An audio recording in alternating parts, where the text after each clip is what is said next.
Ruang lingkup dan lingkungan bisnis. Bisnis merupakan kegiatan individu atau kelompok di mana tujuan mereka untuk mendapatkan suatu keuntungan.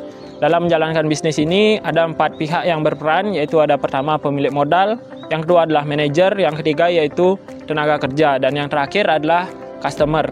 Nah, dalam bisnis ada pihak internal, ada pihak eksternal mikro, dan yang terakhir yaitu ada pihak eksternal makro.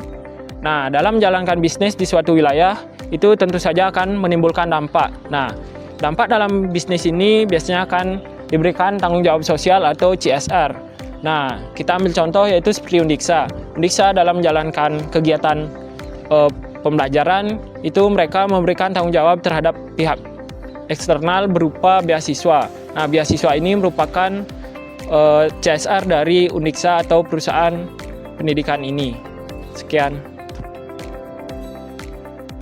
Bentuk badan usaha yang outline pertama yaitu jenis badan usaha.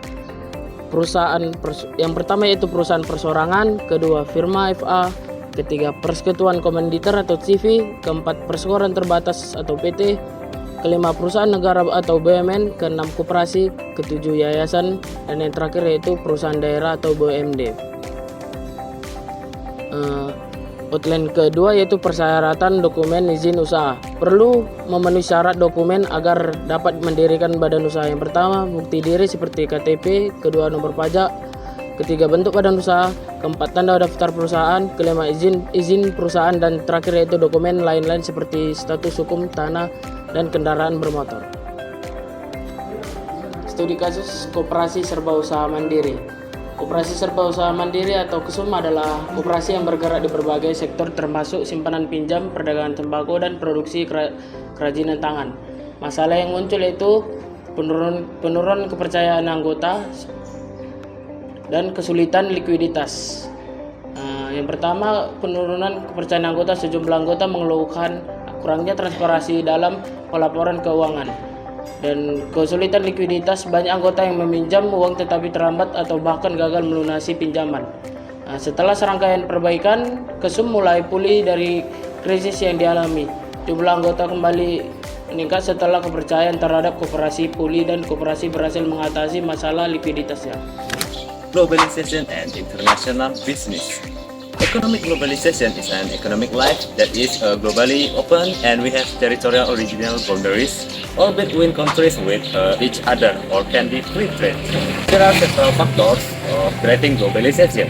Number 1, market push. Number 2, cost push. Number 3, government push. Number 4, competitor push and other push. International business can be defined as an active in the form of transaction between more than 2 countries or individual parties. Individual companies, growth of company, and international agent. So level of international enforcement, there is number 1, exporter and importer. Exporter selling out and importer buying from outside, it's a low level of enforcement. Number 2, international company. It's a domestic company that operates internationally, so it focuses on the domestic market. For example, there are Walmart and BMW.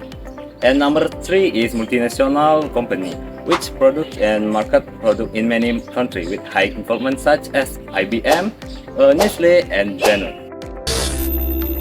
For the example, boycott of product we deliver due to their support for Israel was revolved by correcting hoax and false information circulating in the society. That's all. Thank you. Bentuk organisasi bisnis dan ekspansi bisnis. Budaya organisasi merujuk pada nilai dan praktik yang dianut bersama oleh anggota organisasi yang membedakannya dari organisasi lain.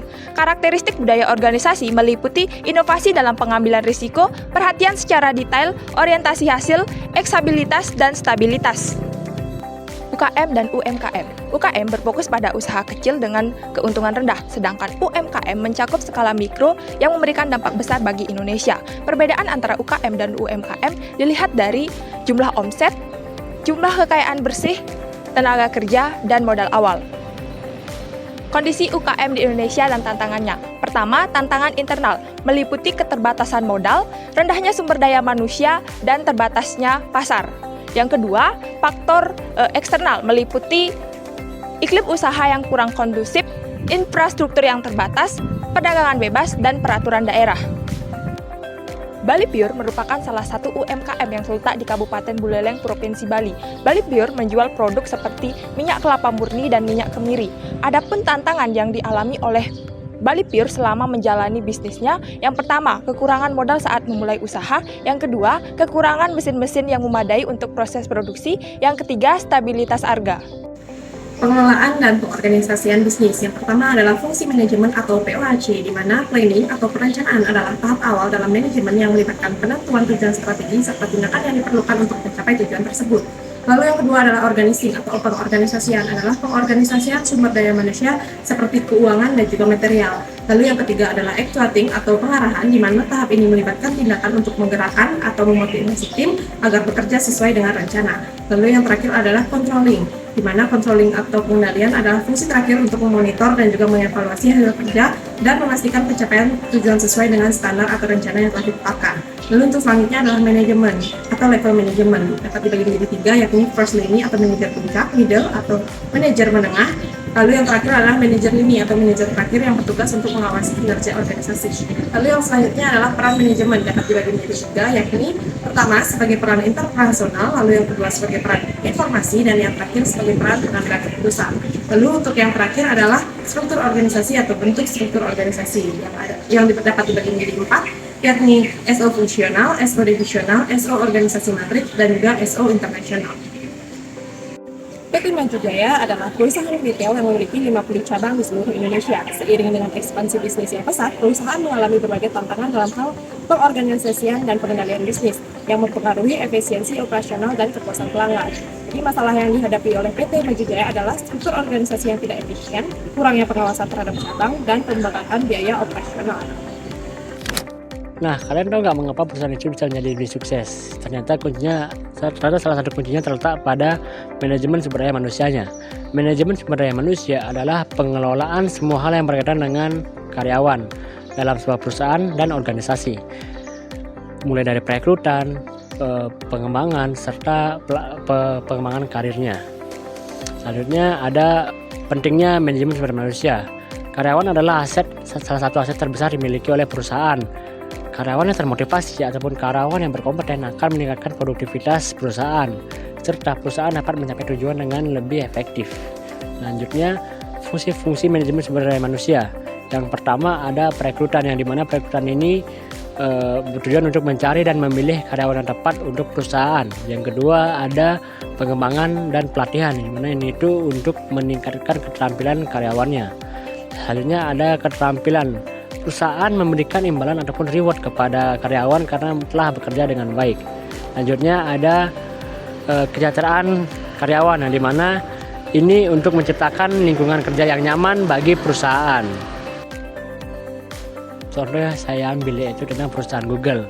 Perusahaan Google ini memiliki budaya kerja yang unik.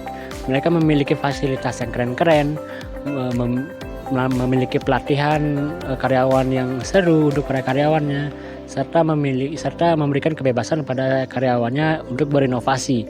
Nah, ini itu yang menjadikan Google menjadi salah satu perusahaan yang paling diminati di dunia. Motivasi kerja. Motivasi kerja merupakan kondisi fisiologis hasil dari interaksi antara kebutuhan seseorang. Motivasi kerja berpengaruh pada kinerja, semangat kerja, kedisiplinan, dan prestasi karyawan. Motivasi kerja dibagi menjadi dua, yaitu motivasi intrinsik dan motivasi ekstrinsik. Selanjutnya yaitu teori-teori motivasi.